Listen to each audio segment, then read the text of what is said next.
when the moon shall have faded from the sky.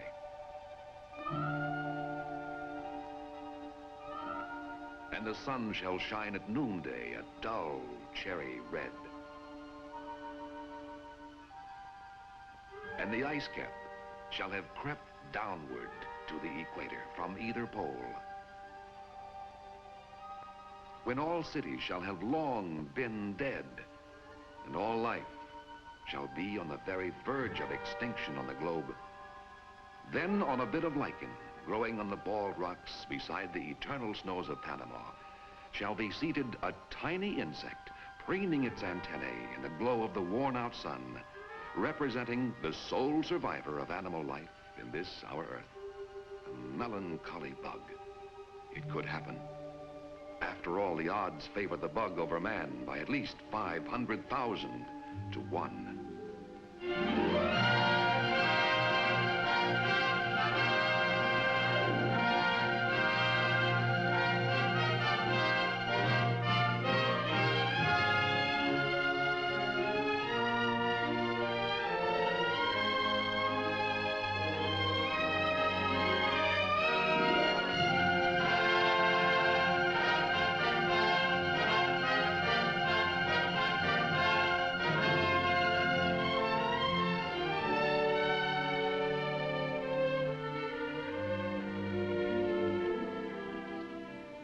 Lives there a man with hide so dead, who never to himself has said, "Ouch"?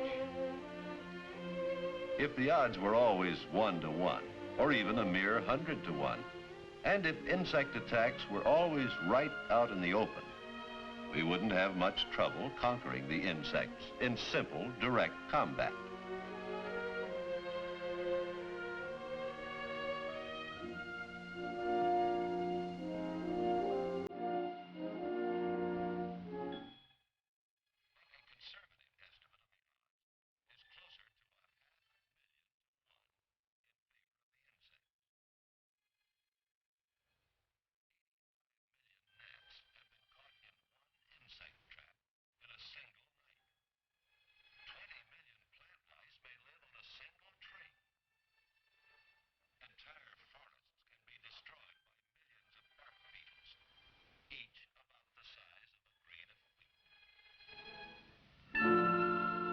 Of course, the insect hordes include many friends of man, too. But friend or foe, we must face one phenomenal fact: their fantastic power to multiply. For instance, the descendants of one pair of houseflies, during the 6 months of one spring and summer, would number 191 million, if all of them lived and reproduced normally. That's equivalent to a layer of flies 4.5 feet deep and 300 flies to the cubic inch, covering the entire United States. But only a minute fraction of them survive. In fact, only a very small fraction of all insect life survives, thanks to the balance in nature. Nature, undisturbed, has her own way of controlling the numbers of every species of plant and animal. Insects eat the plants.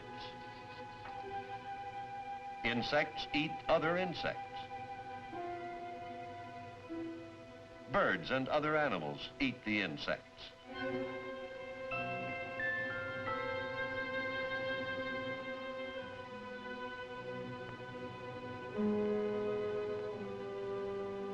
And so it goes, on and on, this marvelous balance in nature, which generally prevents any living thing from dangerously overpopulating the earth.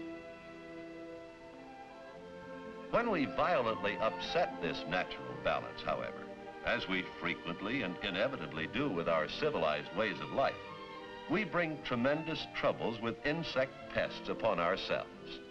Man-made insect problems that demand man-made answers. And while solving them, we must also reckon with still another overwhelming advantage the insects possess: their remarkable adaptability to changing conditions. For example, 250 million years before man appeared on this earth, the roach was already doing mighty well, thank you. Our earth has seen many major changes since then.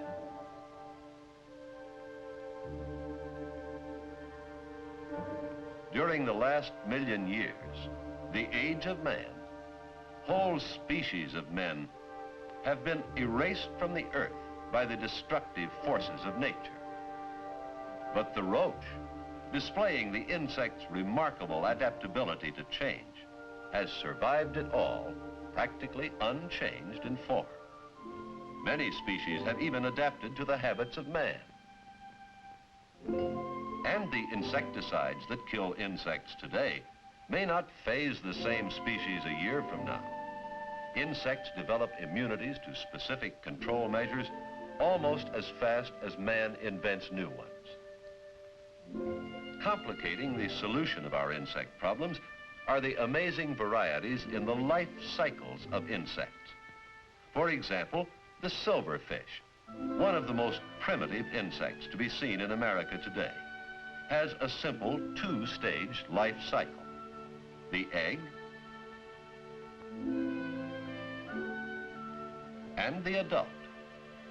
Some of the more advanced insect forms, like the stink bug, have a three-stage life cycle. The egg, the nymph, which grows through several phases of partial metamorphosis during immaturity, and the adult. Finally, there are the advanced modern insects, the comparatively recent insects that have only been around for a mere 150 million years. They develop through complete metamorphosis in a complex four-stage life cycle. The egg, the larva, the pupa, and the adult. The larvae of some insects are better known by other names like maggots and grubs, worms and caterpillars. Many insects are most destructive in this larval stage.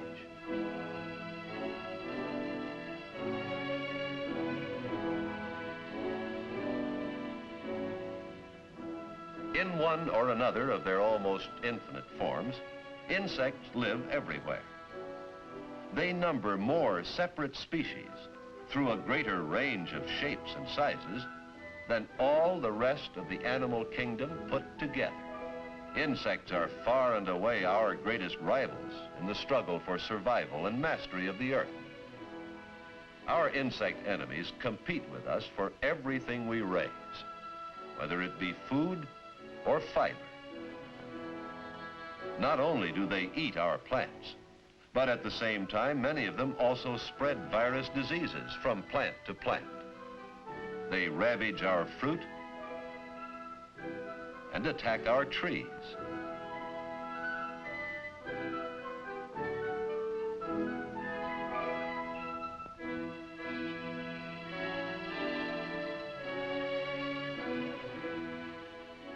They feed on our livestock and our pets and ourselves, and spread filth and disease among us and our animals.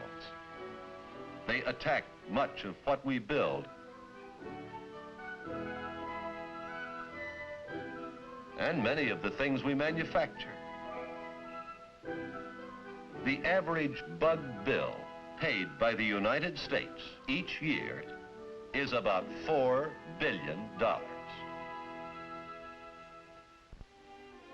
While fighting our insect enemies, however, we must be careful not to destroy our insect friends that cross-pollinate our trees and plants and serve in many other ways that are beneficial to man. We must recognize and understand them and encourage their activities within the limits of their usefulness.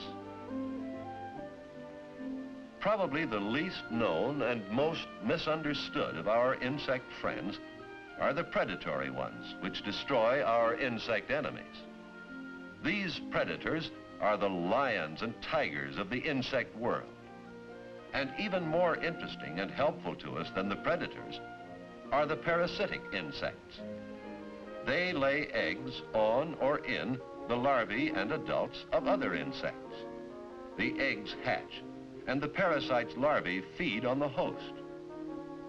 Some of the flies and wasps are a great hand at this, and some are extremely well equipped for it too.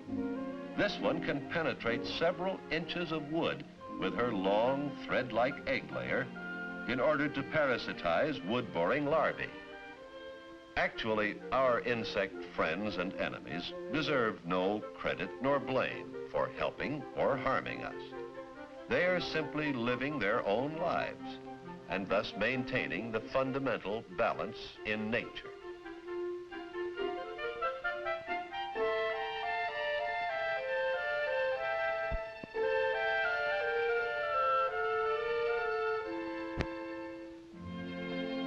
But many of our insect enemies multiply disproportionately when we disturb the natural balance in order to advance our civilization. We clear the natural growth from vast reaches of land and plant domesticated crops in millions of ordered rows, concentrated masses of food that invite infestation. While clearing and plowing and cultivating, we have destroyed the natural habitats of the predatory animals who might prey on the invaders. Yet every year we must raise more food and fiber and timber. The very survival of our civilization depends on our agriculture and our forestry. To suit our convenience, we clear other large areas of natural life in order to build towns and cities. Our homes, stores, and factories, clustered closely together, are easy marks continually tempting invasion by the insect enemies who thrive on man and his possessions. Yet this too we must do. It is essential to the established patterns of our lives. Our only answer is to wage constant battle with the bugs. This must be intelligent, organized, well-planned warfare that does not interfere with the good work of our insect friends, nor harm ourselves. Our methods must not create more problems than they solve. Headquarters and information center for all phases of our insect warfare is the United States Department of Agriculture's Bureau of Entomology and Plant Quarantine. Working in cooperation with private industry, state and local governments and colleges, the Bureau helps us wage the battle against the bugs with great care after thorough study and organization. This includes the continual development and publication of information to help make us battle-wise. Such collaboration of effort on a national scale ensures that our methods and weapons are harmless to us, our food, and our soil.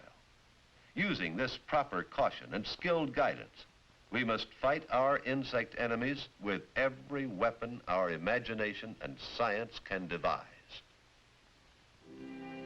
Our weapons of mechanical warfare against the insects run the gamut from this old standby to the application of electronics, radiant energy, and supersonics, infrared and ultraviolet light, X-rays and gamma rays, radio and ultra-high frequency sound waves, even atomic radiation. Traps are among the oldest weapons in our war with the insects. The simple traps familiar in years gone by have given way to more modern and effective traps. Simple insect barriers are many and varied. They are reliable defensive maneuvers in our battle with the bugs.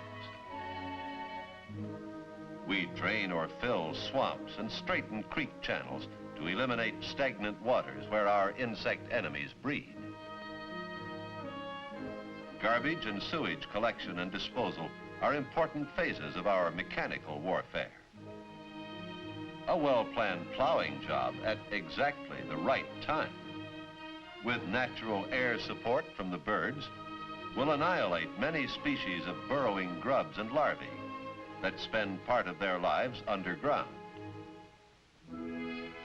In these methods, as in all phases of our battle with the bugs, agricultural colleges, experimental stations, extension services, and county agents render exceptionally valuable service and provide reliable guidance. In recent years, chemical warfare against the insects has become widespread.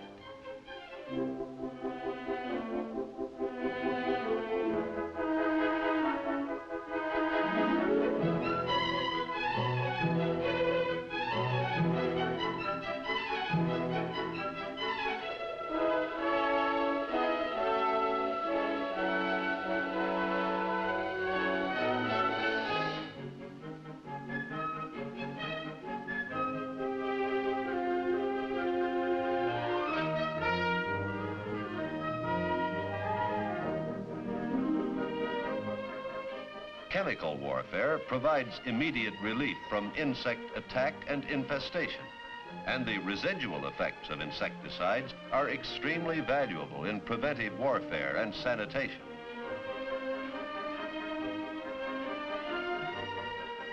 Chemical warfare is quick death to our enemies, whether used on a small scale or on a large scale.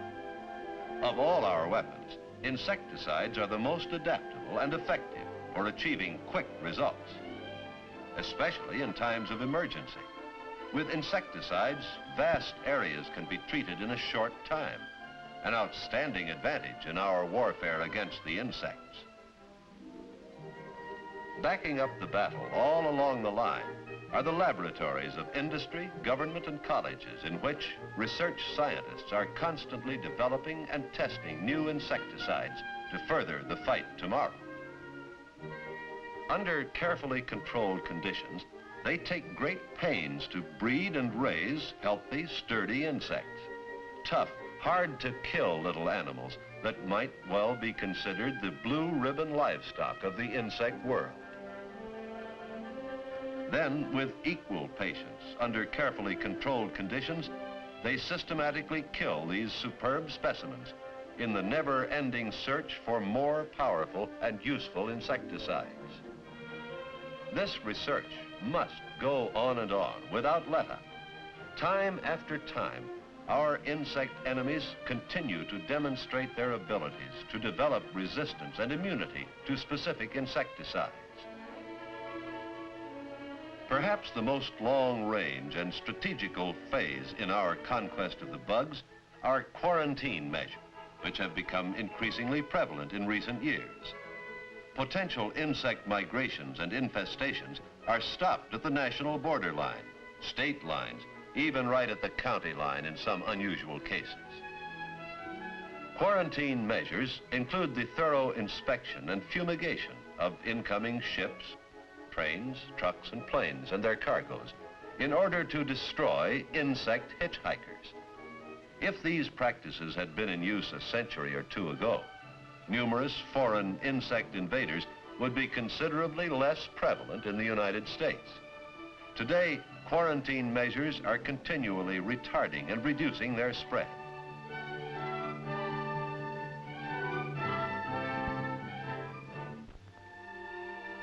Still another long-range strategical phase of modern insect control is biological warfare, fighting an insect pest or infestation with its own natural enemies. An historical example occurred in 1888 when Australian cottony cushion scale insects threatened to destroy California's entire citrus industry. Australian ladybugs were imported to fight them, and the citrus scales have been under control ever since. Insects are subject to certain contagious virus, bacterial, and fungus diseases, which are harmless to man. Entomologists are learning how to start deadly epidemics of these diseases among insect pests. Another form of biological warfare is to discover, transplant, and encourage the activities of parasites that are known to attack and destroy the insect enemies we want to be rid of. Several species of small minnows and other top-feeding fish thrive on the larvae of mosquitoes and gnats. These minnows are being bred and raised in great numbers for distribution far and wide. Relocated in infested waters, they quickly dispatch the insect pests. The the ingenuity and expanding variety of the weapons we're already using and the ones we're developing certainly indicate that man is not doomed to extinction by the insects. They do have the potential power to crowd us off the earth altogether. They wage the struggle for survival in wondrous ways and by marvelous means. The almost infinite scope of their activities, their incredible numbers of species, their immense powers of adaptability and multiplication are fantastically greater than ours. But on our side are imagination, vision and foresight, education, research, and the organized knowledge of science. With these, we can keep the balance in our favor. We may never eradicate a single species of insect from this earth, but we will hold the upper hand.